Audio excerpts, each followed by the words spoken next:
오늘은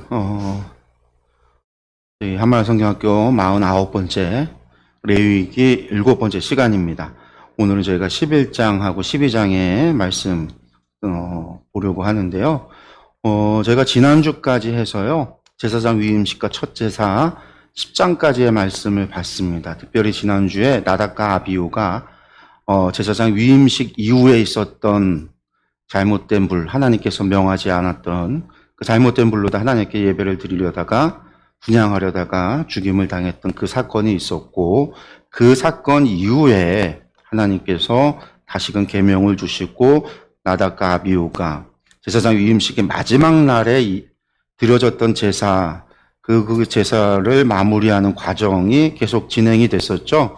그래서 이제 백성들의 속죄 제물을 먹어야 되는데 먹지 않았던 걸로 인해서 모세의 책망을 또 들었었고, 그것을 갖다가 왜 먹지 않았는지 그것에 대한 설명, 결국은 나답과 아비후의 죄를 아론은 자신의 죄로 여겼고, 그랬기 때문에 그 속죄의 제물을 자신의 속죄의 제물로 여기고 하나님 앞에 온전히 다 태워드렸다라고 하는 것으로 10장에서 끝이 났어요.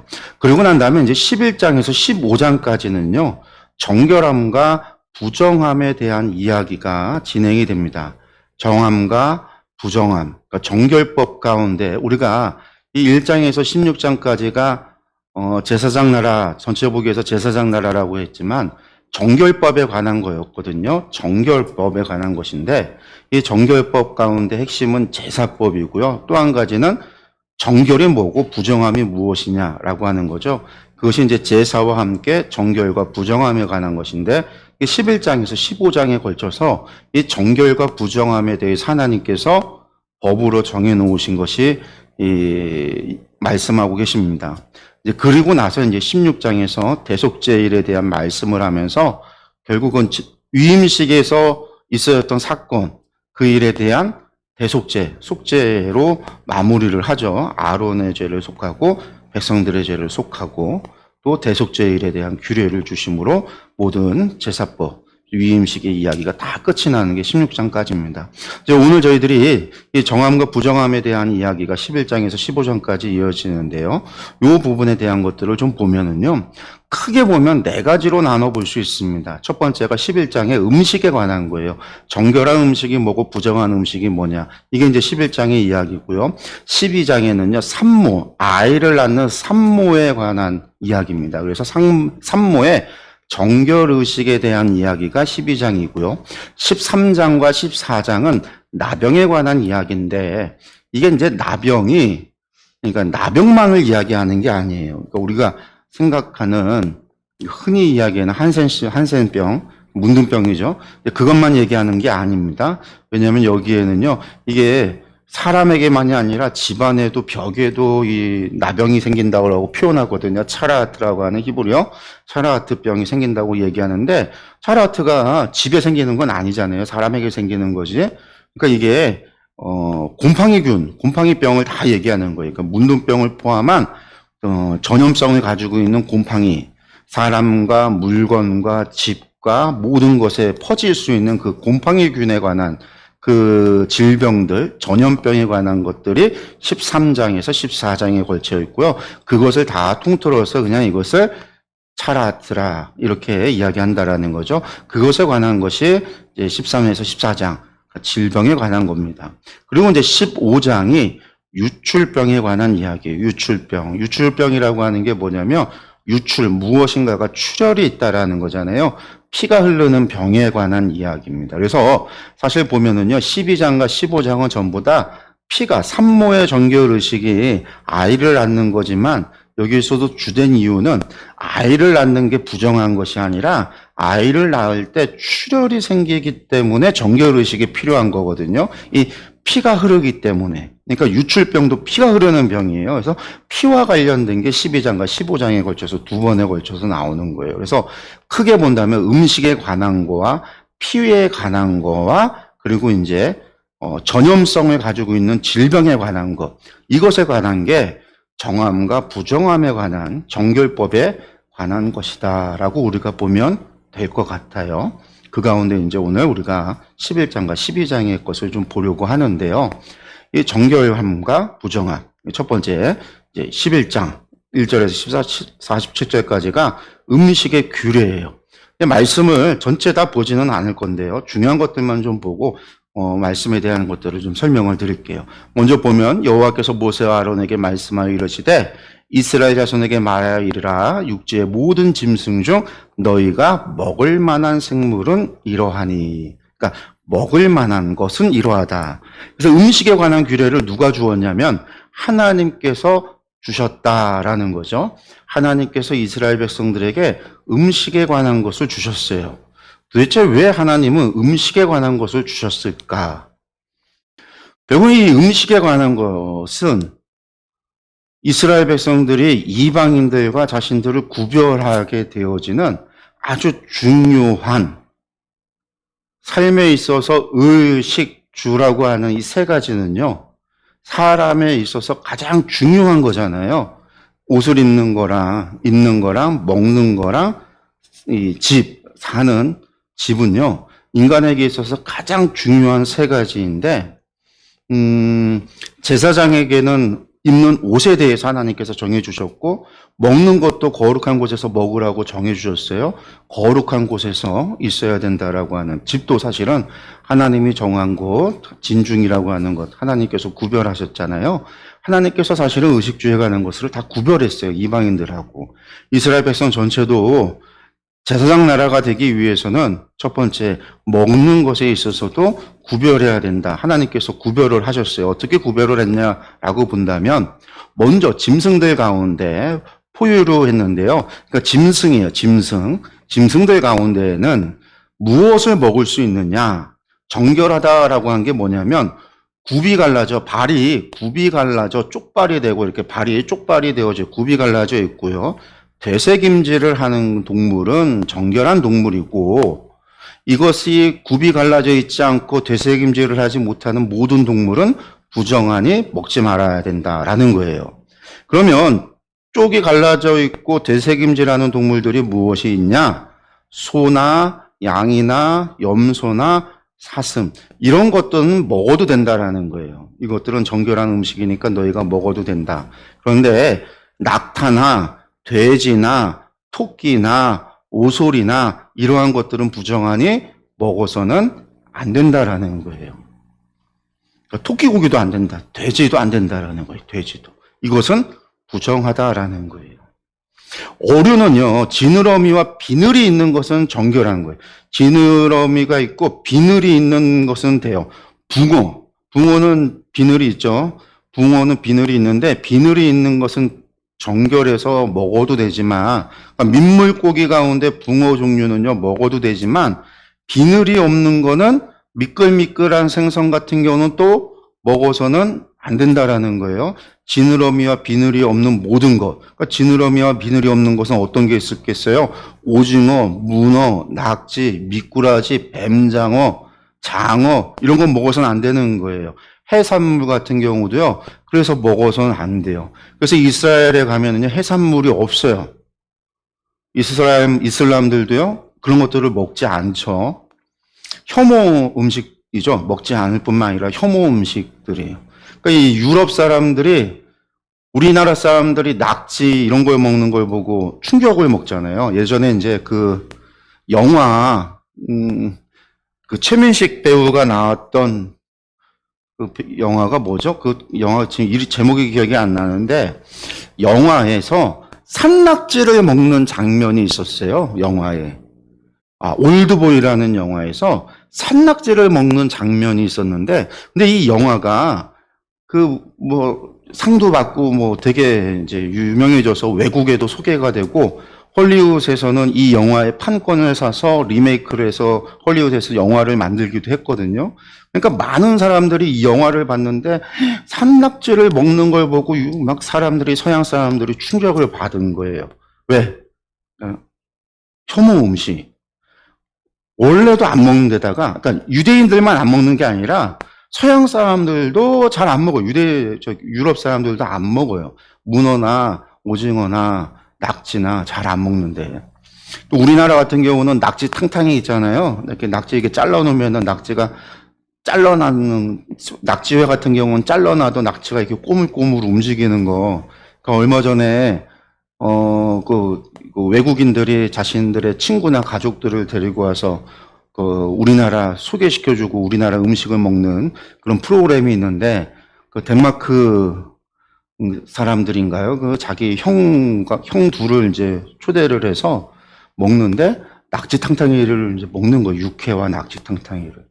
낙지가 이제 꼬물꼬물 움직이는데 그거 하나 먹는데 막 온갖 호들갑을 다 떨면서 그냥 막 먹는, 우리들이 볼 때는 이제 아무것도 아닌데 막 혐오 음식이죠. 무서워하고 두려워하고 막 움직이고 마치 에일리언, 괴물 같아 보이는. 근데 그런 게 왜 그런 생각이 드냐면 이스라엘 사람들이 그런 거 먹지 못하도록 했던 게 이 율법에 있었던 이런 것들이 유럽에서도 기독교가 넘어갈 때 그런 음식들을 갖다가 먹지 않는 혐오 음식 오래도록 내려왔었기 때문에 그래요. 다 따르지는 않았지만 그럼에도 다 따르지는 않았지만 잘 안 먹었다라는 거죠. 막 꼼장어 이런 것도 안 먹죠. 조류에는요. 정결한 동물은 금지된 조류 외에는 다 먹어도 된다 했는데 부정한 동물이 그건 뭐냐? 맹금류 있잖아요. 맹금류. 그러니까 육식을 하는 모든 새는 먹어서는 안 돼요. 부정한 거예요. 독수리, 매 이런 것들이요.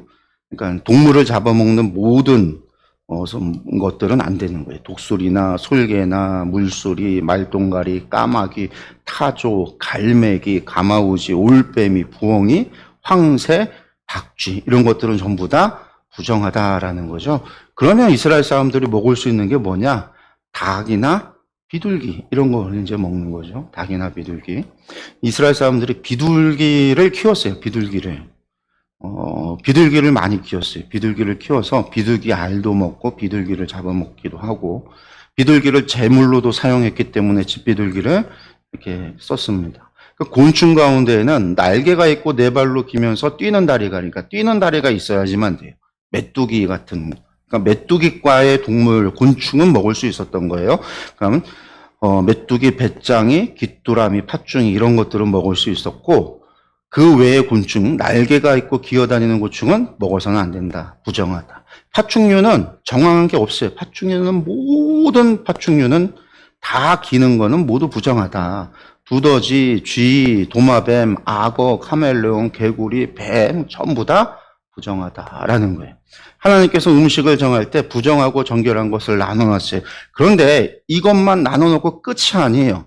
정결한 거, 부정한 거 나눠놨으니까 이제부터 정결한 것만 먹어라. 부정한 것들은 먹지 마라. 이걸로 끝이 아니에요. 중요한 거는요. 이것을 구분하고 나서 정결함과 부정함을 나누고 난 다음에 하나님이 그 뒤에 이것을 가지고 하시는 말씀, 정함과 부정함에 대한 이야기를 중요한 말씀들이 있어요. 그게 또 뭐냐? 우리가 32절에서 40절의 말씀이에요. 이걸 한번 볼까요? 이런 것 중 어떤 것의 주검이 나무 그릇이든지 의복이든지 가죽이든지 자루이든지 무엇에 쓰는 그릇이든지, 그러니까 이게 뭐예요? 부정한 음식들, 부정한 동물들, 부정한 조류들, 부정한 곤충들, 부정한 뱀들, 그 부정한 것들의 주검이, 그런 것들이 떨어진다라고 하는 것은 이것이 그릇이면 여기에 떨어지면 여기에 붙는 것, 접촉한 거잖아요. 떨어지면 이거 그릇이 어떻게 해요? 부정해진다라는 거예요. 이게 지금 중요한 거예요. 단순히 음식을 정하고 부정하고를 나누는 곳에서 끝나는 게 아니라 그 다음에 하나님 하시는 말씀이 무엇이냐면 그 부정한 것과 접촉된 것이 어떻게 된다? 부정해진다라는 거예요. 그래서 그 부정해진 것을 어떻게 해야 돼요? 물에 담궈서 저녁까지 내버려 두라는 거예요. 건들지 말라. 하루 종일 내버려 두라는 거예요. 그날 하루를.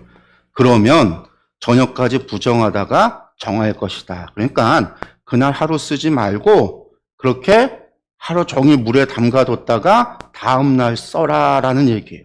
이게 정결, 깨끗하게 해라라는 뜻이죠.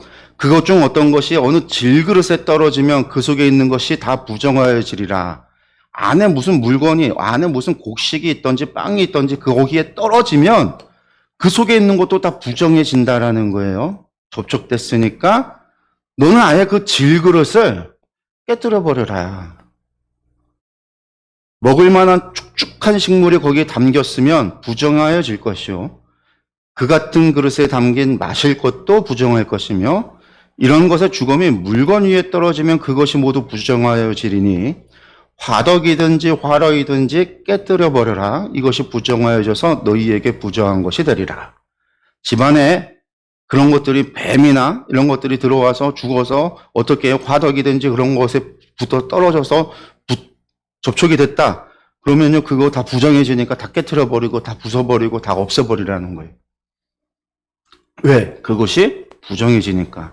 샘물이나 물이 고인 웅덩이는 부정하여지지 아니하되 그러나 너희 마을에서 너희가 먹는 샘물이나 물 속에 그런 것이 들어가는 경우에는 부정해지지 않지만 그 주검에 닿는 것은 모두 부정하여질 것이요. 물은 부정해지지 않지만 주검에 닿는 거 만약에 그것을 꺼내서 치우기 위해서 우리가 작업을 하잖아요. 제가 가서 그 안에 그것을 꺼내서 건져내고 그러면 제가 그것을 만지고 나무 작대기로 건져내고 하는 과정에서 그거와 접촉됐던 모든 것은 부정해진다라는 거예요. 이것들의 주검이 심을 종자에 떨어지면 씨앗에 떨어지면 씨앗은 부정해지지 않아요. 그것은 괜찮지만 종자에 물이 묻었을 때에는 그 위에 떨어지면 그것은 너희에게 부정해진다. 그것도 부정해진다라는 거예요. 너희가 먹을 만한 짐승이 죽은 때에 그 주검을 만지는 자, 먹을 만한 짐승이 정결한 거죠. 먹을 만한 짐승은요. 그러니까 어떤 거예요? 소나 양이나 염소나 사슴이나 이건 먹을 수 있는 정결한 건데 그것이 죽었을 때, 즉 정결한 것이 죽었으면 그 죽은 것을 만진 사람도 어떻게 해요? 부정해지는 거예요. 왜? 죽은 건 다 부정하니까. 그것을 먹는 자는 그 옷을 빨 것이요. 왜? 그 사람이 부정해졌으니까 그 사람이 입고 있는 옷도 부정한 사람이 입고 있는 옷이니까 부정한 사람과 옷이 접촉하고 있으니까 옷이 부정한 거예요. 그 옷도 빨아야 된다라는 거예요. 그 주검을 옮기는 자도 만졌으니까요. 그의 옷도 빨아야 돼요. 저녁까지 부정하리라. 그날 하루 부정해져. 여기에서 지금 말하고 있는 게 뭐예요? 음식법이 그냥 규례가 이건 먹어도 돼, 이건 먹어서는 안 돼 라고 하는 것으로 끝나는 게 아니라 부정함과 정함을 나누고 나서 하나님께서 하시는 정결법의 정함과 부정함을 이야기하고 나서 지금 정말 중요하게 얘기하고 계시는 게 무엇이냐면 부정한 것은 어떻게 이루어지냐면 접촉을 통해서 부정이 옮아간다라는 거예요. 부정은 접촉하면 옮아간다라는 거예요. 부정한 것과 내가 만져지면 부정이 나에게 전염되고 부정한 것을 내가 만지면 나도 부정해지고 내가 부정해지면 내가 입고 있는 옷도 부정해지고 내가 부정하면 부정한 나와 접촉된 사람도 부정해지고 내가 부정해지면 내가 주변을 부정하게 만드는 거예요.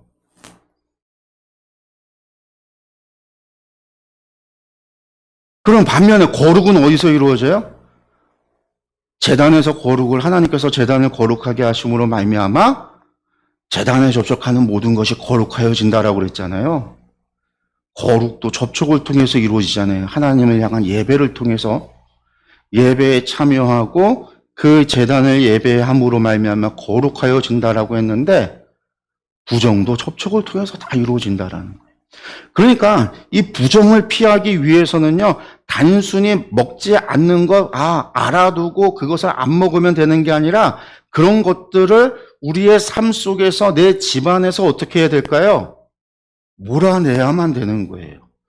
내 집안에 이런 동물이, 이런 새가, 이런 파충류가, 이러한 곤충이 들어오지 못하도록 막아야 되는 거예요.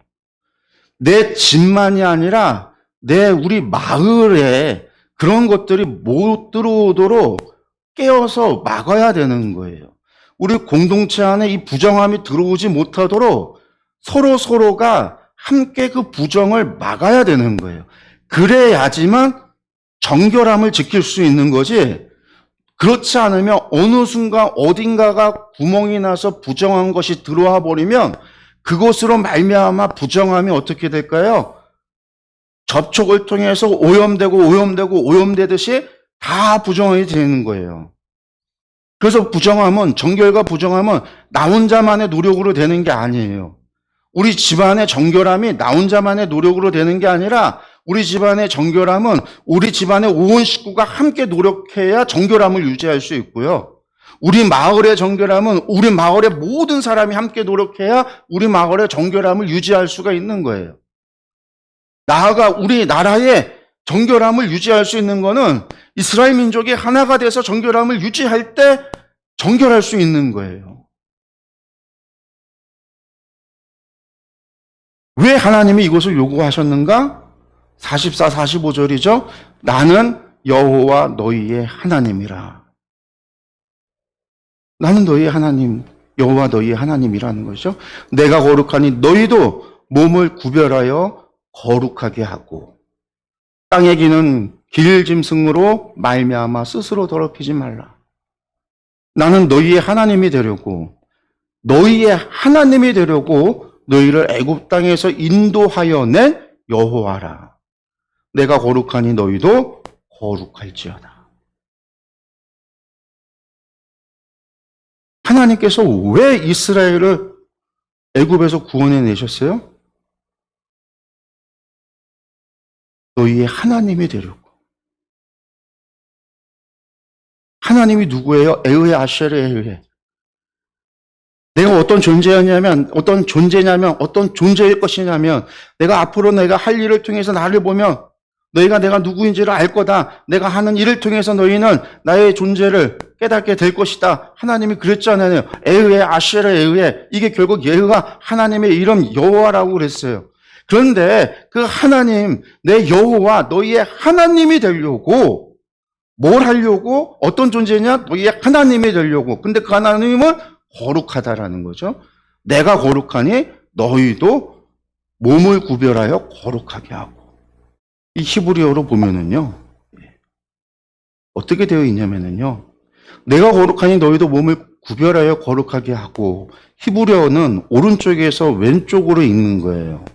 그래서 오른쪽으로부터 보면은요, 웨하트 카다시템, 웨하템, 카도심, 키, 카도시아니 이렇게 되어져 있어요. 그 밑에 제가 뜻도 했어요. 첫 번째, 웨하트 카드시템이라는 게 너희도 몸을 구별하여 웨하이템, 뭐뭐뭐 하고, 캐도심이라는 게 거룩하게, 그리고 키, 뭐뭐니, 카도시, 거룩하, 그러니까 키, 카도시 하니까 거룩하니라는 거고, 아니 하면 내가 거룩하니 너희도 몸을 구별하여 거룩하게 하고 라는 뜻인데, 여기 보면 웨하트 카드시템이라고 하는 말이요, 원래 카다시라고 하는 말에 제기형 2인칭 복수예요. 그래서 너희들은 원래 뜻이 뭐냐면 너희들은 스스로 제기형 스스로 거룩하게 하라라는 뜻이에요.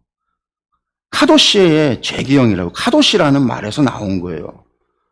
카도시가 복수형이 카도시의 복수형으로 캐도심이라고 한 거예요. 거룩하게.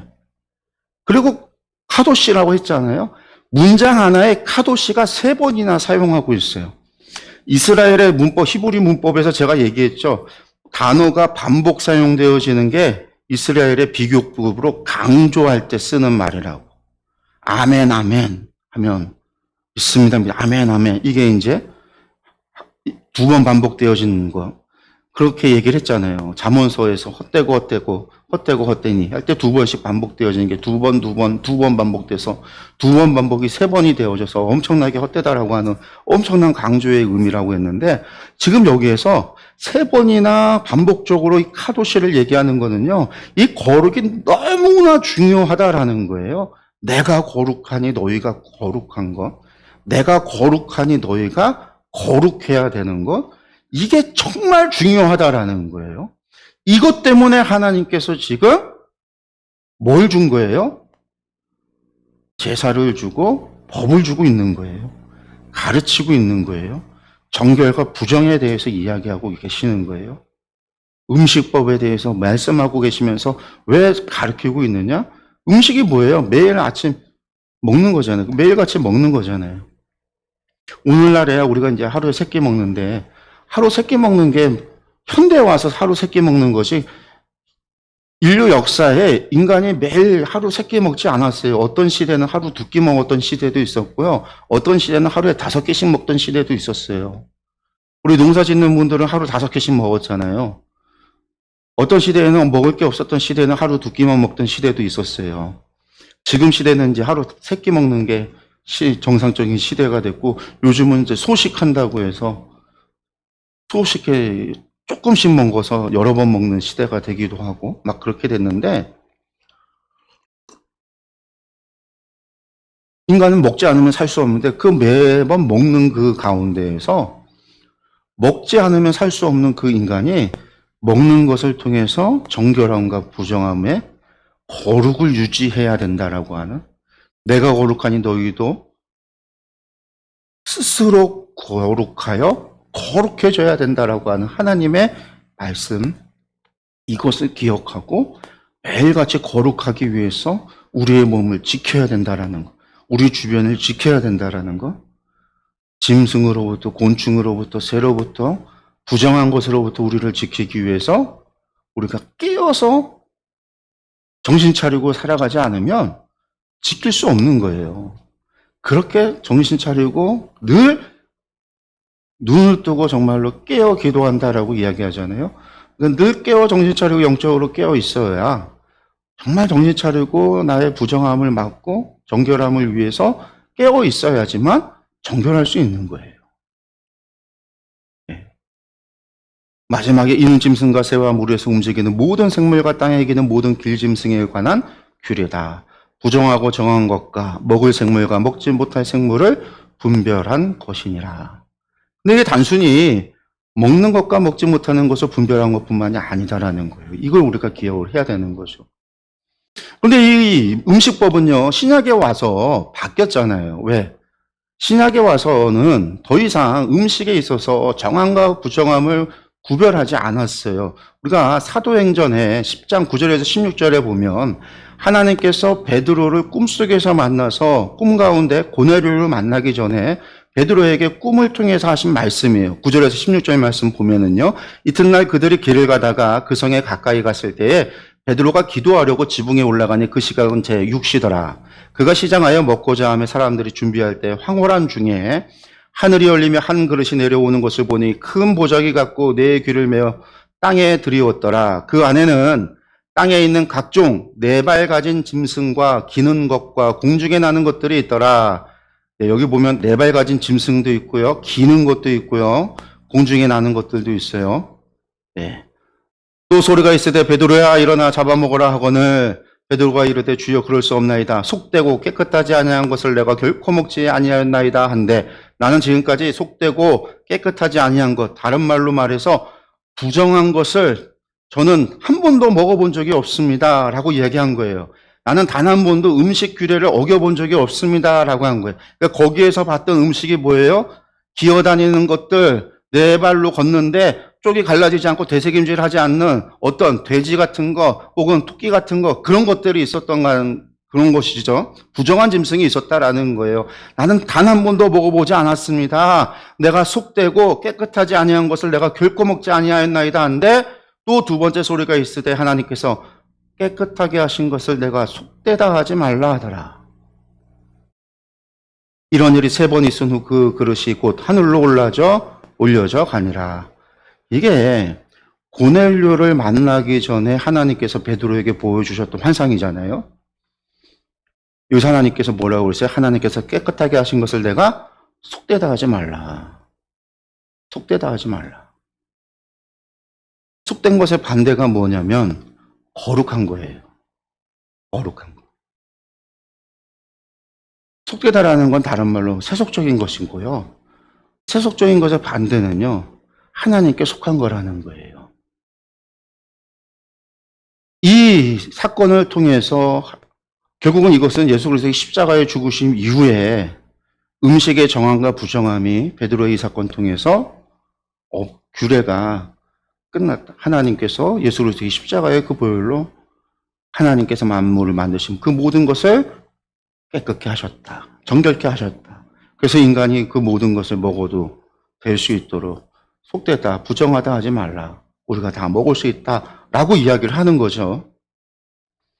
이방인과 함께 만나고 이방인들과 먹는 것에 대해서 부정하다라고 말하지 말라. 왜 그러냐면 유대인들이 이방인들에게 복음을 전해야 되는데 유대인들이 이방인들에게 복음을 전하는 가장 걸림돌이 무엇이었냐면 온 예루살렘과 온 유대와 사마리아 땅끝까지 복음을 전해야 돼요. 모든 민족으로 제자를 삼아야 되는데 유대인들이 모든 민족으로 제자를 못 삼아요.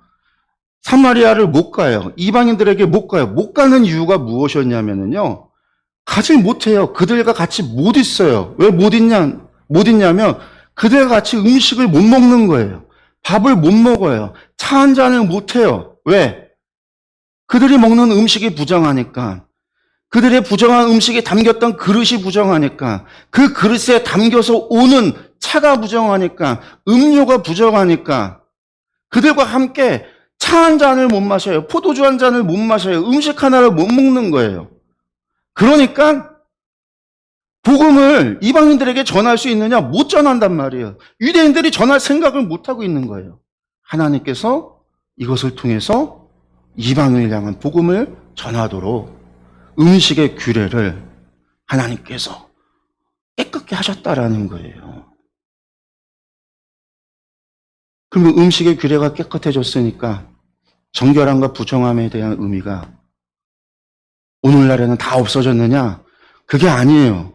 음식의 규례는 음식은 사라졌어도 정함과 부정함의 의미는 사라지지 않았다라는 걸 우리가 기억을 해야 돼요. 부정함은 접촉을 통해서 들어온다는 걸 기억해야 돼요. 내가 부정한 것이 내 안에 들어오면 그걸 통해서 접촉하는 모든 것이 부정해진다라는 걸 내가 기억을 해야 돼요. 그걸 알아야 돼요. 아까 말씀에서도 중요한 거는 정함과 부정함이 있었던 것뿐만 아니라 그 안에 이루어지는 메커니즘이 어떻게 되느냐? 접촉을 통해서 부정함은 계속해서 확산이 된다라는 거, 전염이 되어져 간다라는 거. 그걸 막기 위해서는 정결함을 유지하기 위한 우리의 애씀과 노력이 있어야 된다라는 거죠. 거룩함과 속됨과 정함과 부정함이라고 하는 건 10장 10절에서 나왔던 이야기예요. 제사장이 백성들에게 가르쳐야 하는 것 가운데 하나가 무엇이었냐면 지난주에 한 거죠. 거룩하고 속된 것을 분별하고 부정하고 정한 것을 분별하는 것을 제사장이 백성들에게 가르쳐야 한다라고 하나님이 말씀하셨어요. 여기에 분명히 이중적인 대조가 나오는 거죠. 거룩한 코데시하고 속된 것, 홀이라고 하는 거룩한 것과 속된 것이 나눠지고 부정한 것이라고 하는 타메와 정한 것이라고 하는 타오르, 이것이 대조를 이루고 있어요. 이 두 가지가 거룩한 것이 있고 거룩하지 않은 것은 속된 거예요. 정결하지 않은 것은 부정하다라는 거예요. 이것을 가르쳐야 된다라는 거예요. 코데시, 거룩한 것은 그리고 이것은 양립할 수 없어요. 거룩하지 않으면 무조건 다 속된 거예요. 양다리 거칠 수 없다라는 거예요. 흑백의 논리예요. 회색은 있을 수 없어요. 두 주인을 섬길 수 없다. 예수님이 하신 말씀과 같아요. 거룩하면서 속될 수는 없어요. 왜 그러냐? 거룩하다라고 하는 뜻이 코데시가 구별되다라고 하는 건데 구별되면서 세속화될 수는 없어요. 속되다라고 하는 거는 세속화잖아요. 세상과 속했다라는 거예요. 거룩이라고 하는 것은 구별됐다라는 뜻이 있지만 다른 말로 거룩이라는 코데시는요 완전하다라는 뜻이 있어요. 완전하다라는 뜻이고 속되다라고 하는 것은 불완전하다라는 뜻이에요. 완전하면서 불완전한 것은 있을 수가 없다라는 거예요. 부정한 것과 정결한 것, 더러운 것과 깨끗한 것이 함께 할 수 없다라는 거예요. 그러니까 이 두 가지는요 함께 양립할 수가 없어요.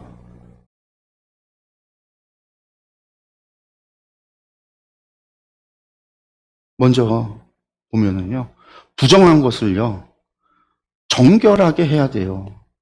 그래서 아까 오늘 말씀에 더러워지면요, 그릇을 물속에 담가놓고 그날 저녁까지 내버려둬라. 그게 정결하게 하는 거예요. 그게 정결례라는 거죠, 정결례. 깨끗하게 하는 법이에요, 정결례. 물건을 정결하게 하는 것도 있고요, 사람을 정결하게 하는 것도 있어요. 그래서 사람을 씻기도 해요. 그래서 유대인들은 회당에 들어갈 때 손발을 깨끗이 씻으세요. 왜 그게 어디서 나오냐면 제사장들이 어디 들어갈 때 제사장이 성소에 들어갈 때 물두멍에서 뭘 하죠? 자신의 부정함을 씻잖아요. 손과 발을 씻고 혹시라도 그 몸에 피나 뭐가 묻었을까봐 다시 한번 그 물두멍에서 그게 물을 담아놓으면 황동 거울과 같이 자신을 비춰서 자신의 모습을 보고 씻는단 말이에요. 지금도 회당을 제사장이 성소가 무너지고 나서 회당을 지었을 때 회당 안에 그들은요 정결례를 할 수 있는 씻는 공간을 둬서 씻도록 했어요. 이게 무슬림들도 있어요. 그래서 무슬림들도 그들의 신전에 들어갈 때는요 전부 다 손과 발을 씻는 공간이 둬서 손발을 씻고 신전에 들어가요. 무슬림들이 예배 드리러 들어갈 때. 카톨릭도 그게 있어요. 카톨릭도 그들의 성전에 들어가면요, 카톨릭 성당에 들어가면요, 입구에 뭐가 있냐면, 요렇게 세숫대야 같은 거에 물 나오는 곳이 있어요. 보통 성모 마리아 상 있고 물 같은 곳에. 거기에 물을 찍어서 뭐예요? 성호를 긋고 이렇게 기도하고 들어가요. 성호를 거요. 그게 그들의 방식이 뭐예요? 정결례, 회개하고 들어간다라고 하는 정결례예요. 우리 개신교는 그게 없어요. 모든 성소가 하나님의 공간, 하나님의 집이다, 거룩한 곳이다라고 생각을 하고 그곳에 들어갈 때 우리를 깨끗하게 한다라고 하는 정결례의 의식을 하고 들어가는데 개신교는 그게 없어요. 왜? 우리 몸이 하나님의 전이니까 구분하지 않았단 말이에요. 교회 건물이 하나님의 전이 아니라 우리 몸이 하나님의 전이다라는 그런 신앙의 고백을 가지고 있기 때문에 특별하게 교회를 오면서 교회 안을 그렇게 생각하지 않죠. 그래서 우리는 교회 안에다가 뭘 해요? 막 교회 안에서 뛰어놀기도 하고 활동도 하고 교회 안에서 여러 가지 행사도 하고 하나님의 집 거룩한 성소로서가 아니라 세속적인 어떤 행사들도 하는 그런 교회들도 있고 그렇게 다양하게 교회를 활용하기도 한단 말이에요. 그게 개신교 신앙이기 때문에 그래요. 그러나 우리가 교회 올 때 하는 것 가운데 하나가 교회 제일 먼저 들어오면 앉아서 기도하고 하나님 제가 교회 왔습니다 라고 하는 거 하잖아요 보통. 그게 우리가 이제 개신교 신앙의 고백이 하나의 정결례라고 생각하면 돼요. 정하게 함으로 인해서 우리는 뭐가 돼요? 정결에 이른다라는 거예요. 타오르. 정결례를 통해서 타오르 정결하게 된다라는 거예요. 반대로 이 정결했던 우리가 더러워지면은요 부정한 것을 접하게 되면은요 부정한 걸 접하면 우리는 어떻게 돼요? 부정해지는 거예요. 정하게 하는 것은 정결례를 통해서 이루어지고요.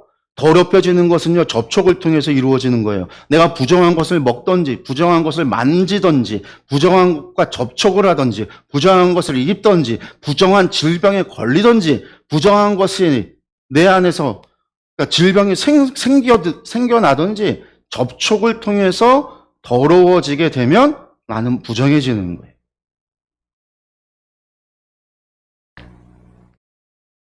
그 부정해진 거 다시 어떻게 해야 정결해질까요? 정결례를 통해서. 그래서 이 부정이라고 하는 탐해라고 하는 것은요, 불순하다, 불결하다, 부정하다라는 거예요. 더럽다. 그러니까 깨끗하게 해야 된다라는 거죠. 하나님 전에 들어가는데 더러울 수 없잖아요. 깨끗하게 해야 된다라는 거예요. 불명예스럽다. 불명예를 씻어내야 된다. 우리가 그렇게 생각하면 돼요. 밤에 타오르 하면 정결하다라는 것은 깨끗하다라는 거예요. 우리가 하나님께 나아갈 때 깨끗해야 된다라는 거죠. 그래서 우리가 예배에 나올 때는요, 최소한 가장 깨끗한 옷을 입고 나오는 게 정상인 거죠. 제사장이 옷에 더러운 거 입고선 교회 하나님 성소에 들어가 하나님 앞에 서면 죽었단 말이에요. 물두멍에서 자신의 모습을 보고 깨끗게 하고서 나아갔잖아요.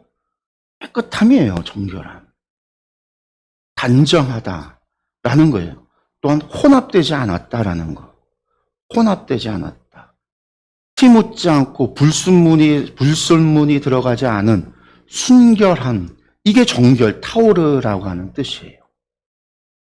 그래서 제사장은 백성들에게 이 타메와 타오르를 가르쳐야 되는 거예요. 음식만이 아니라 이후에 이제 질병이 있건 유출병이건 나중에 이제 이스라엘 사람들이 미드라시를 통해서 미시나를 통해서 삶의 다양한 부정함과 정결함을 나누기 시작을 하죠. 어떻게 해야 하나님 앞에 정결하게 살아갈 것인가를 이야기하는 거예요. 그 다음에 이제 거룩감과 속됨이 있잖아요. 홀이라고 하는 속됨이 있어요. 이 속된 것을 거룩하게 하는 것, 그게 코데시, 구별하는 거죠. 거룩하게 할 때 거룩함이 되는 거예요. 이건 어떻게 해야지 거룩하게 될까요? 거룩함은 어디서 온다고 그랬어요, 이것도요? 제사를 통해서 이루어지는 거죠. 출애굽기 29장에서 제단을 통해서 하나님께서 그 제단을 통해서 제단을 거룩하게 하시고 그 제단을 통해서 접촉하는 모든 것을 거룩하게 하신다. 그래서 그 예배를 통해서 하나님께서 거룩하게 하시잖아요. 아까 부정한 것을 갖다 정결하게 하는 것은 정결례를 통해서 이루어지고 또 뭐를 통해서 이루어져요? 속죄제를 통해서 이루어지는 거죠. 제사, 속죄제를 통해서 이루어지고 속됨이 거룩하게 되는 것은요. 제사를 통해서 이루어지는 거예요. 여기서도 제사죠. 거룩하게 하는 것. 또한 거룩함을 유지하는 것은 하나님의 성결법을 지킴으로 이루어지는 거예요. 근데 거룩하게 하는 거예요. 속됨을 거룩하게 함으로 인해서 호데시, 거룩해지는 거예요. 그리고 거룩한 것이 속되게 되어지면 세속화가 되면 속된 것이 되는 거예요. 이 홀이라고 하는 속됨은 뭐냐? 불경스러운 게 속됨이에요. 모독적이고 더럽혀진 것, 세속주의라는 것, 신성하지 않은 것, 신앙심이 없는 것, 이런 것들을 전부 다 속되다라고 하는 거예요. 그러니까 한마디로 말해서 하나님께 속하지 않은 건 속된 거예요. 그럼 코데시는 뭐라고 해야 될까요? 거룩함이고 구별됐는데 단순히 구별이 아니라 거룩이 아니라 뭐예요? 지금까지 본 거에서 거룩은 어떤 거예요? 성전에 있는 게 다 거룩하잖아요. 하나님께 드려진 것이 거룩하다라고 그랬어요. 코데시. 하나님께 바쳐진 물건들이 거룩하다라고 했어요. 그 얘기는 뭐냐면 하나님께 속한 것이 거룩한 거예요. 하나님께 속하지 않은 것은 세속적인 거예요. 하나님께 속한 것이 거룩하니까 지성소나 성소가 구별되어지고 성전의 기물들이 하나님께 드려진 것들이 거룩한 거고 이스라엘 백성들이 하나님께서 구별하여 택하여 하나님의 거룩한 백성으로 삼아서 하나님께 속하였기에 거룩한 백성인 거죠. 하나님께 속하지 않으면 세속적인 거예요. 세상의 공중권세 잡은 자일 것인 거죠. 속된 거예요. 근데 정결한 거하고 거룩한 거하고 같지는 않아요. 우리가 착각해서는 안 돼요. 세속적인 사람들 가운데도 정결한 사람이 있을 수 있어요. 왜? 하나님 안 믿는데 정결한 삶을 살아갈 수 있잖아요.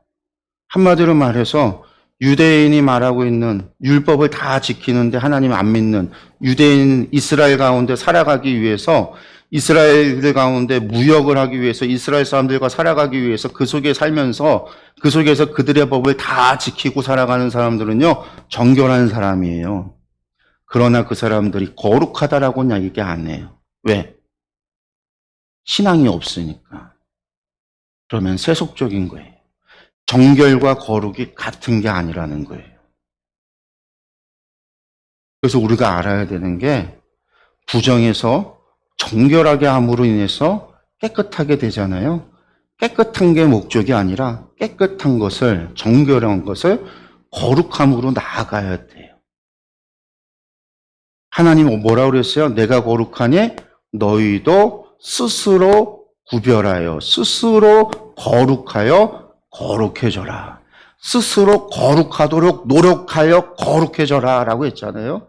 내가 거룩하니 너희가 스스로 거룩하여 거룩해져라.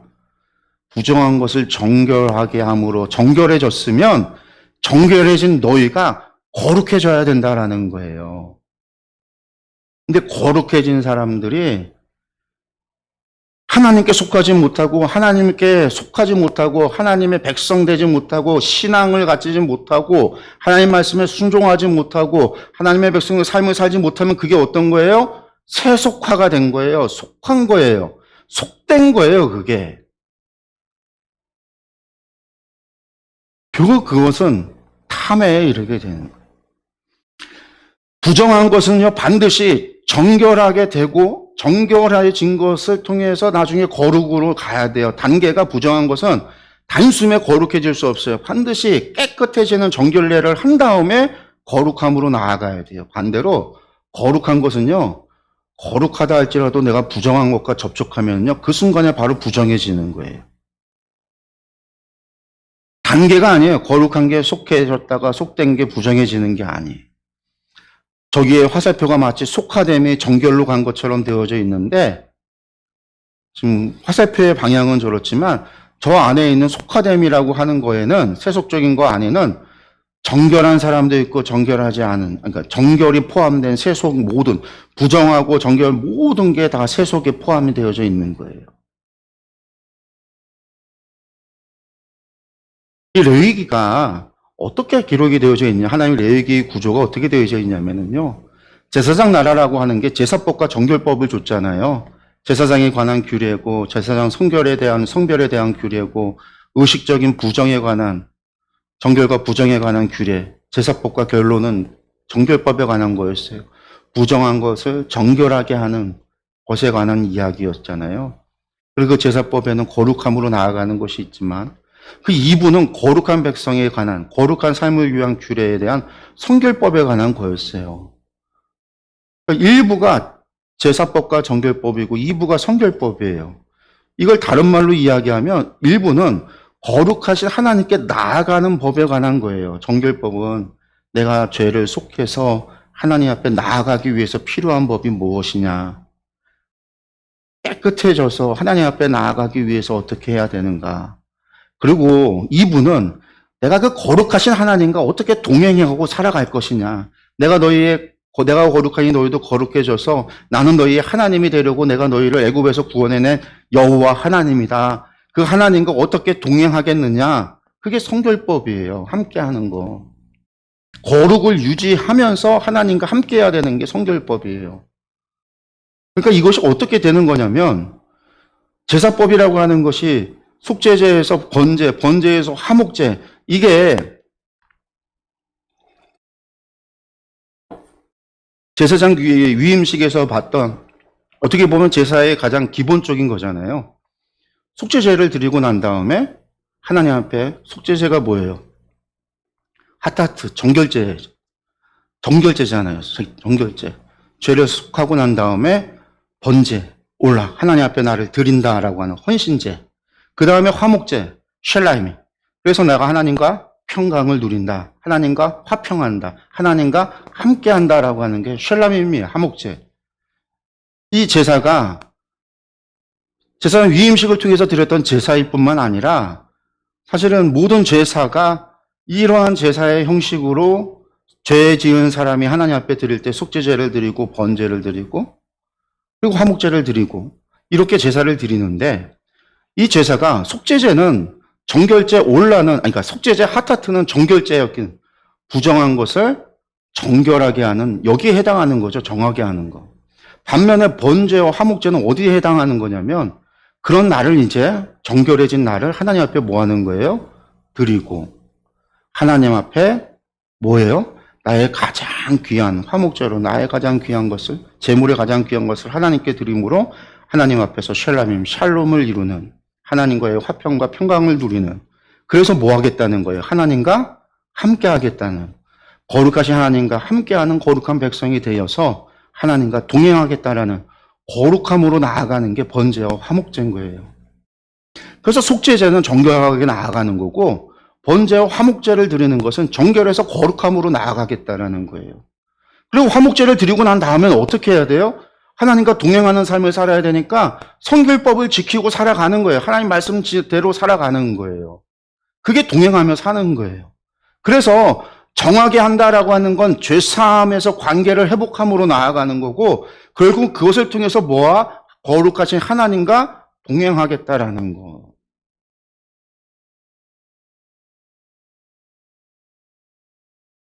그런데 속죄제라고 하는 속죄 올라는 무슨 죄예요? 우리가 임의로 지은 죄잖아요. 나중에 대속죄를 통해서 속죄일에 대제사장이 드리는 이 속죄를 통해서 모든 사람들의 죄를 다 사한다라고 그랬잖아요. 우리가 드리는 게 아니라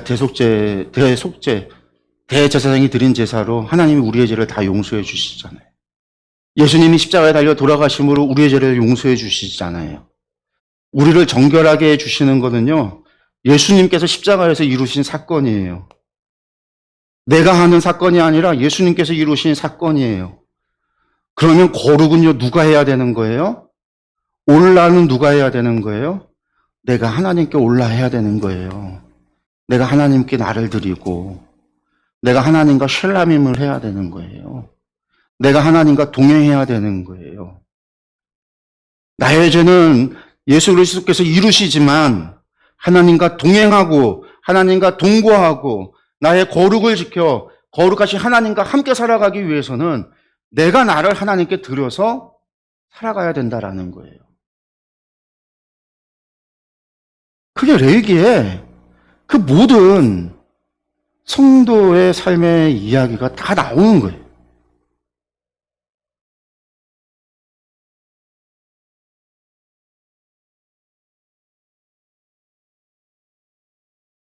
정결과 부정함에 대한 이야기가 이런 구조예요. 그럼 이제 12장에 산모의 정결 의식입니다. 12장의 말씀을 좀 보면은요, 8절까지가 있어요. 12장이 8절 짧습니다.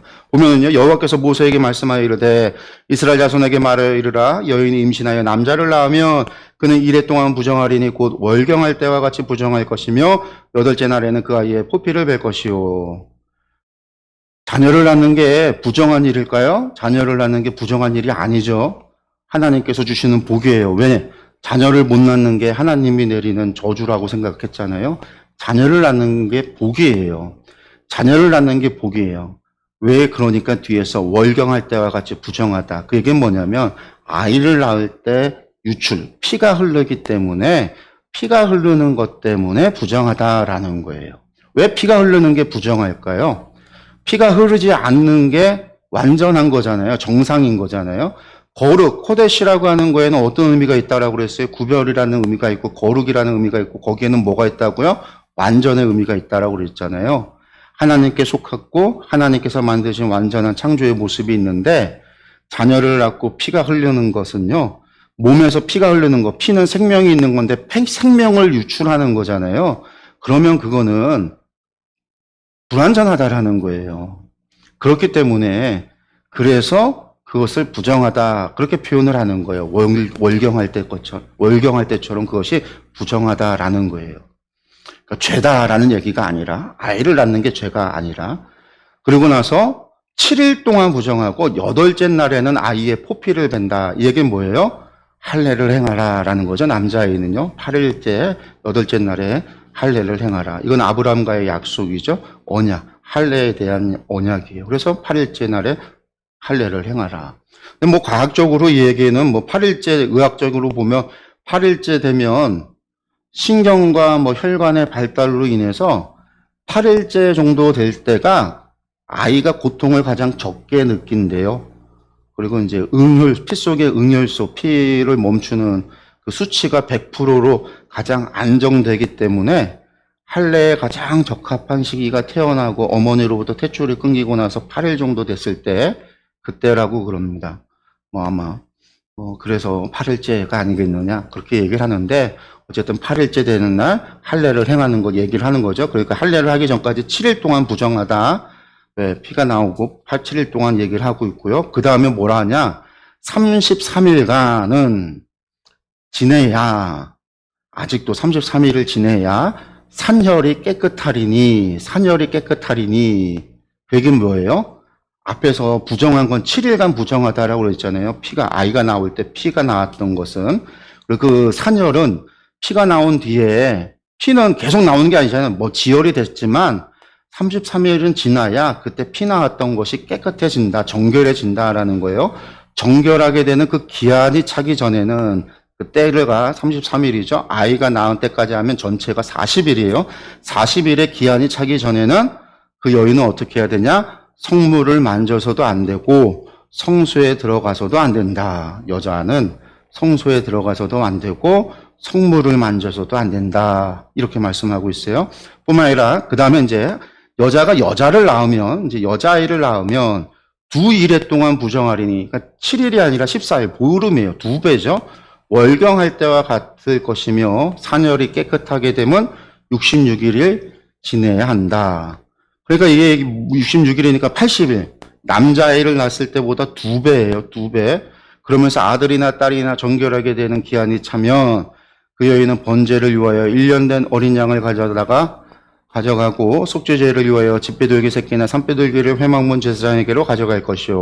여기서 이걸 가지고 남녀를 뭐 무슨 차별을 해서 남자는 뭐 40일, 여자는 80일, 여자 낳는 게 더 죄냐? 이걸 뭐 더 부정하게 보냐? 이렇게 이야기하는 거는 이거는 그런 이야기가 아니에요. 왜냐하면 그게 죄가 두 배 차이가 나는 죄라고 한다면 6절에서 속죄제를 드리는 제물이 달라져야 되는데 똑같아요. 똑같아. 번제를 드려서 어린 양이고 속죄제를 위해서 집배들기 새끼나 산배들기 새끼를 가지고 간다? 원래 속죄제를 위해서 뭐 가져가야 돼요? 가난한 사람들이 저걸 가져가고 보통은 양 가져가는 게 맞잖아요. 번제나 저거나 다 가져가야 되는데 그냥 비둘기 가져가서 드리라는 거예요. 보통 사람들은. 근데 만약에 가난한 사람이면 그냥 번제도 속죄제도 다 집배들기나 산배들기를 갖다 드려라. 똑같다라는 얘기예요. 그러니까 차별이 있는 게 아니라 기간을 뒀다라는 건데. 근데 저는 또 이걸 또 다르게 봐요. 왜 그러냐면 기한이 차기 전에는 성물을 만지지도 못하고 성소에도 못 들어간다라고 한다면 그것은 뭐냐면 정결례의 기간이라는 거예요. 그 기간이. 아들을 낳으면 40일이 정결례를 해야 되는 기간이고 여자를 낳으면 80일이 정결례를 해야 되는 기간이에요.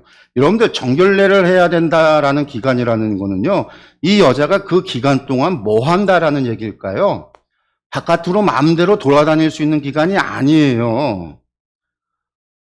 정결례니까 바깥에 돌아다니다가 부정한 거 만져서는 안 되고 정결례는요. 집안에 앉아서 오늘날로 이야기한다면 산후조리 하는 기간과 똑같은 기간이에요. 산후조리 하는 것과 똑같은 기간이에요. 도리어 이 여인들이 집안에서 보호받는 기간이에요. 함부로 돌아다녀서도 안 되고 아무거나 만져서도 안 되고 뭐 아무런 짐승이나 뭐 부정하거나 그런 걸 만져서도 안 되고 잘못해서 부정한 걸 만져서 안 된단 말이에요. 정결례의 기간이기 때문에 정결례를 하도록 집안에서 사람들로부터 구별돼서 남성으로부터 남편으로부터 구별돼서 자기 아이와 함께 보호받을 수 있는 기간인 거예요. 오늘날로 치면 산후조리 받는 기간이라고 생각하면 돼요. 그러니까 여자아이 낳으면 보통 여자아이 낳으면 옛날에는요 손가락질 받죠. 조선시대 우리나라 조선시대 같으면 여자 낳았으면 아들 못 낳고 여자 낳았다고 한다면 더 그랬을 거 아니에요. 근데 그 기간에 더 보호받는 기간, 산후조리 기간이에요. 그러고 난 다음에 제물은 똑같이 드리는 거예요. 어떻게? 번제를 위해서. 근데 재밌는 거는요, 번제를 먼저 드려요. 왜 속죄제를 안 드리고 번제를 드리느냐? 여기서 먼저 번제는요, 번제의 의미 속에 뭐가 있어요? 번제에도 속죄의 의미가 있다고 그랬잖아요. 번제에도 속죄의 의미가 있다고 그랬어요. 혹시 모를 번제를 통해서 속죄의 의미가 있으니까 번제를 드리고, 속죄제는 뭐에 대한 거예요? 사실 이 여인이 죄를 지은 게 아니잖아요. 뭐가 있었을 뿐이에요. 아이를 낳았는데 피가 나와서 부정해졌을 뿐이에요. 그래서 그것에 대한 속죄일 뿐이에요. 그래서 집배들기 새끼나 산배들기를 가져가면요. 어떻게 해요? 속죄하면 어떻게? 산열이 깨끗하리라. 정결해진다라는 거죠. 그러고 나면 그때부터 이 여인은요. 정결례에서 끝나서 바깥 활동을 할 수 있는 거예요. 산후조리가 끝난다 이렇게 생각하면 돼요. 그 뒤에 보면요. 그 여인이 어린 양을 바치기에 힘이 미치지 못하면 이라고 되어 있어요. 웨임로라고 해서 이 문장의 8절에 시작하는 첫 단어가 웨임로 저 단어로부터 시작해요. 이게 뭐냐면 만약에 뭐뭐 한다면 이라고 하는 가정문이에요. 조건문. 만약에 이 여인이 가난해서 어린 양을 바치지 못한다라고 한다면 이라는 거예요. 그러니까 하나님께서 이 규례를 주신 것은 궁극적으로 어떤 뜻을 가지고 있어요? 사람들을 막 재물 빼앗겠다라는 의미가 아니에요. 자식 날 때마다 갖다 헌금 바쳐라 그 얘기가 아니에요. 가난하면 어떻게 해요? 그냥 비둘기만 갖다가 하나는 번제물로 해도 하나님 그걸로 속죄와 번제 다 받으시고 산열에 대한 정결의 제물로도 속죄로 받으시고 다 한다라는 거예요. 하나님께서. 산배들기나 집배들기로 다 한다라는 거예요. 이 여인이 가서 잡아오겠어요? 산패들에게 집에 없으면 남편이 가서 잡아오는 거죠. 그렇게 해서라도 하겠다라는 거예요, 하나님께서. 그러니까 궁극적인 목적이 뭐예요? 하나님의 뜻에 순종하라라는 거예요. 그걸 통해서 하나님의 뜻을 알아가는 거, 하나님의 마음을 알아가는 거. 호사야서에서 하나님 하시는 말씀이잖아요. 나는 인애를 원하고 제사를 원하지 않냐고 번제보다 하나님 하는 것을 원한다. 하나님 마음이 담겨 있는 거예요. 만약에 뭐 한다면 중요한 거는 재물이나 제사나 재물이 아니라 이 안에 담겨 있는 하나님의 마음이 무엇이냐라는 거예요. 자녀 낳은 여인들을 향한 그 여인들 하나님께서 자녀 낳았으니까 보호하고 그 정결례 기간 동안에 그 여인들을 보호하고 아껴주고 지켜주고 깨끗하게 하고 또 자녀를 낳아서 어떻게 해요? 감염에 의해서 아이 낳고 죽을 수 있잖아요. 그러니까 더더욱 깨끗하게 정결해야 돼요. 하나님께서 여인들을 위해서. 산모의 그래서 정결의식인 거죠. 애 낳은 여인이 부정하다라는 얘기가 아니라 하나님의 이러한 마음을 우리가 기억해야 됩니다. 오늘 말씀에서 오늘 우리가 두 가지 11장과 12장의 말씀을 살폈습니다. 부정과 정결, 음식에 관한 규례하고요. 산모의 정결의식에 대한 이야기를 봤어요. 이걸 통해서 하나님께서 원하시는 게 무엇이냐? 우리가 기억해야 되는 것은 정함과 부정이라고 하는 것. 부정이라고 하는 것이 첩촉을 통해서 이루어진다라고 하는 것. 그걸 막기 위해서는 우리가 애쓰고 노력하고 경계해야 된다라고 하는 것. 그래서 어떻게 해요? 내가 거룩하니 너희가 스스로 거룩해져야 된다. 스스로 구별해야 된다. 스스로 애쓰고 노력하고 구별해야 된다라고 하는 거. 우리의 죄를 하나님께서 예수 그리스도를 통해서 대속해 주시지만 우리가 하나님 앞에 우리를 들여서 우리가 하나님과 함께 동행하고 살아가기 위해서는 우리가 하나님의 법에 순종하고 하나님의 말씀대로 살아가려고 하는 뭐가 있어야 된다? 우리의 노력이, 우리의 순종이 있어야 된다. 그리고 하나님께서는 우리가 그렇게 할 수 있도록 우리의 상황과 여건에 맞춰서 말씀을 주신다라는 거예요.